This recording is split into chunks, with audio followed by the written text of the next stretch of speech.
Olá, eu sou Débora, sou professora de História e a gente está começando agora a nossa aula sobre o Renascimento, certo? Que é o primeiro assunto do PET 2. No PET passado, no PET volume 1, vocês aprenderam sobre a Idade Média, né? Sobre o que foi a Idade Média. E o Renascimento é um momento posterior à Idade Média. No finalzinho da Idade Média acontece o Renascimento, que é um momento de renovação cultural, renovação científica e renovação artística. O Renascimento, ele vai contra tudo aquilo que se acreditava na Idade Média. É uma tentativa de ruptura. O que é isso? De mudar a forma que se pensava e que se vivia na Idade Média, né? E aí isso vai ficar visível nas artes, na ciência e no modo de viver das pessoas. Renascimento, características e contexto histórico. O Renascimento foi um movimento cultural, econômico e político que surgiu na Itália do século XIV e se consolidou no século XV e se estendeu até o século XVI por toda a Europa. Inspirado nos valores da antiguidade clássica e gerado pelas modificações estruturais da sociedade, resultou na formulação total da vida medieval, dando início à Idade Moderna. Então, o Renascimento é o acontecimento que vai fazer a passagem da Idade Média para a Idade Moderna. Ele começa lá na Itália, mas ele acaba se espalhando por toda a Europa, né, influenciando a vida de toda a Europa. Quando a gente fala que ele foi inspirado nos valores da antiguidade clássica, a gente está falando de uma retomada dos valores das sociedades grega e romana. Toda vez que a gente está falando de antiguidade clássica, a gente está falando de Grécia e Roma. Então, vocês não sabem que a Grécia foi o berço da filosofia? Que foi lá que surgiu o pensamento racional, as dúvidas, os questionamentos, as pessoas buscavam responder perguntas como quem nós somos, de onde nós viemos, né? Que são as questões que a gente chama de questões fundamentais da existência humana. Então, no período do Renascimento, há uma retomada dessas questões.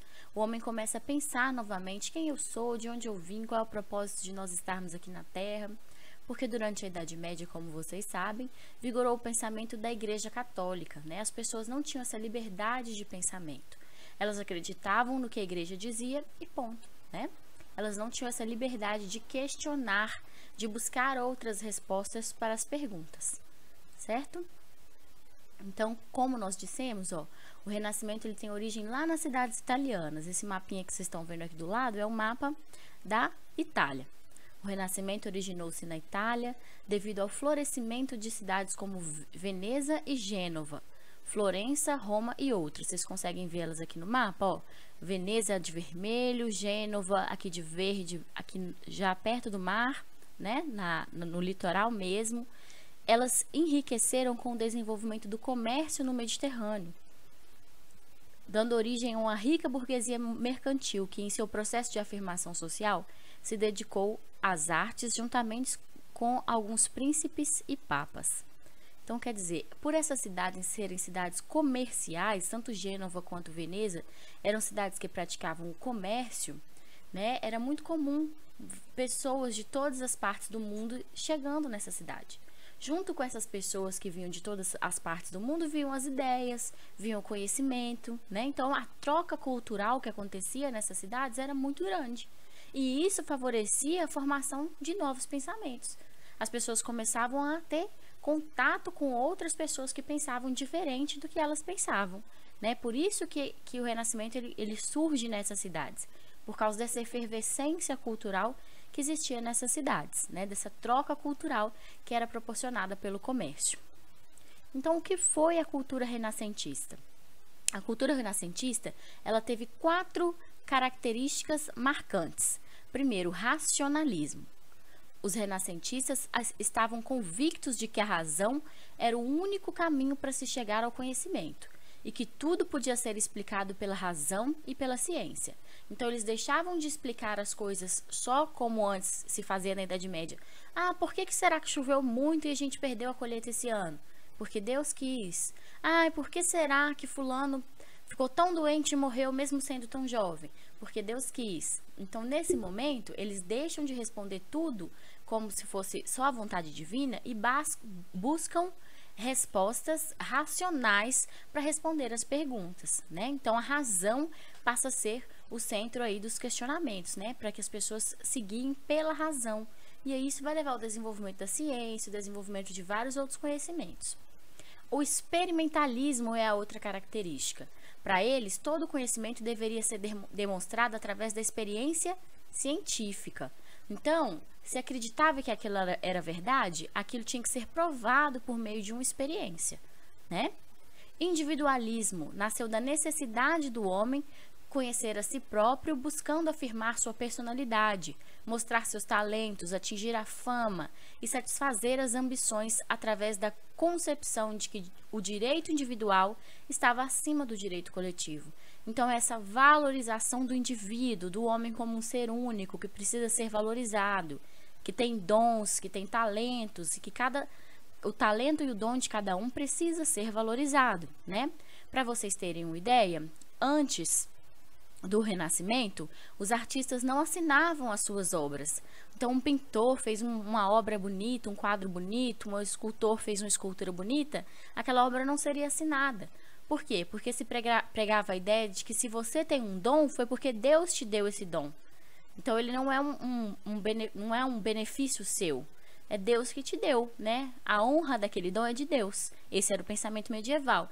Então, o pensamento renascentista vem contra esse pensamento, dizendo: se eu tenho esse dom, eu mereço as honras por ele. Tudo bem, foi Deus quem me deu, mas se Deus me deu, ou seja, eu estou sendo abençoado por Deus e eu tenho que ser reconhecido por isso. Então, essa valorização do homem. E o outro ponto é o antropocentrismo. Essa palavra grande significa o homem como centro do universo. Colocava o homem como a suprema criação de Deus e como centro do universo. Ah, professor, então o homem do Renascimento não acredita em Deus? Não é isso. O homem do Renascimento acredita em Deus, mas ele se vê como filho de Deus. Então, eu como filho de Deus, eu sou importante, eu preciso ser valorizado, né? Já não coloca Deus como a criatura mais importante do universo. A criatura mais importante do universo é o homem que foi criado por Deus, certo? O humanismo é uma outra grande característica do Renascimento. O humanismo foi um movimento de glorificação do homem e da natureza humana, que surgiu na Itália em meados do século XIV. Então, o humanismo dizia que o homem era a obra mais perfeita do Criador, né? O homem era o centro do universo. Então, essa obra que a gente está vendo aqui do lado chama O Homem Vitruviano. Foi feito por Leonardo da Vinci, que é um dos principais artistas do Renascimento, e coloca o homem aí como o centro do universo, né? Essa obra, na verdade, ela vem dentro de um conjunto de um pensamento explicando que o homem é a medida de todas as coisas. De que, se vocês observarem, todas as partes do corpo humano estão cortadinhas, né? Tem linhas fazendo cortes nas pernas, na cintura, no peito, nos braços, para poder mostrar como a gente tem uma perfeição na nossa proporção, na proporção do nosso tamanho, e que como essa proporção está ligada a tudo que existe na natureza. Então, era isso que os humanistas defendiam, que o homem era a medida de todas as coisas, né? Então, na verdade, era essa valorização do homem que faz parte aí do pensamento renascentista. Esse pensamento, então, vai ficar muito forte, muito presente dentro da classe artística, né? A gente vai ver o Renascimento dentro das obras artísticas. No século XIV, o principal centro de arte renascentista passou a ser Roma. E os principais artistas plásticos do Renascimento foram Leonardo da Vinci. Leonardo da Vinci foi muito mais que um artista. Ele era matemático, físico, anatomista, conhecedor do corpo humano, né? Inventor, arquiteto, escultor, pintor, foi um gênio absoluto. Ele pintou a Santa Ceia, que é conhecido por todo mundo, e Mona Lisa, que também é conhecido por todo mundo, né? Então, olha para você ver, para vocês verem, né? Como esses artistas, eles tinham um conhecimento científico muito grande, né? Ele não tinha um conhecimento só da pintura. Ele conhecia de matemática, de arquitetura, de anatomia humana. Ele estudava o corpo humano, pegava corpos de pessoas que já tinham morrido, estudava. E era esse perfeito conhecimento da anatomia humana que possibilitava que eles fizessem obras que fossem tão fiéis à realidade, esculturas que impressionassem tanto, pinturas que impressionassem tanto. Então, o avanço da Idade Média para a Idade moderna na questão da pintura é muito grande. Quando a gente compara, inclusive tem um exercício desse no PET de vocês, uma pintura da Idade Média com a pintura do Renascimento, a diferença é gigantesca, né? Porque no Renascimento a gente tem muito mais técnica, a gente tem a utilização da pintura, da tintura a óleo, então a gente tem cores que são muito mais próximas da realidade, muito mais trabalhadas, a gente tem a noção de profundidade dentro do quadro, igual no quadro da Mona Lisa, vou abrir para vocês verem novamente. A gente vê a Mona Lisa na frente, a gente vê um caminhozinho, a gente vê um rio e a gente vê árvores lá atrás, e a gente ainda vê um plano lá no fundo. Quer dizer, a gente consegue ver que tem várias camadas nessa pintura, né? E isso é uma característica das pinturas do Renascimento. Quando a gente pega para comparar com uma pintura da Idade Média, da Idade Média era aquela pintura chapada, que lembra um desenho de uma criança, que não tem como você ver o que está no fundo, né? Como se tivesse um plano só. Então, todo esse avanço na pintura, ele só foi possível por causa do conhecimento científico que se criou nessa época. A gente tem aqui também Rafael Sanzio, que é um outro exemplo de um pintor renascentista. Essa daqui é a Madonna de Prado, que foi considerada a obra mais perfeita de Rafael. Né, a gente vê tudo isso que a gente está falando, o uso dessas cores mais próximas da realidade, a gente consegue ver os planos lá no fundo com profundidade, né? Aqui nós temos Michelangelo, que foi um artista impressionante da escultura, né? Ele fez esculturas impressionantes. Essa aqui é a Pietà e ela chama atenção até hoje, né? Como que ele conseguiu com um único bloco de pedra esculpir com tanta excelência. A gente vê o caimento do tecido, os músculos no corpo, tudo com muita perfeição, né? Toda vez que a gente vê uma obra Pietà, é a representação da Maria segurando Jesus já morto.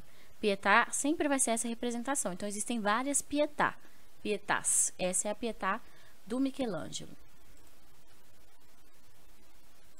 Peraí que eu pulei um slide, gente.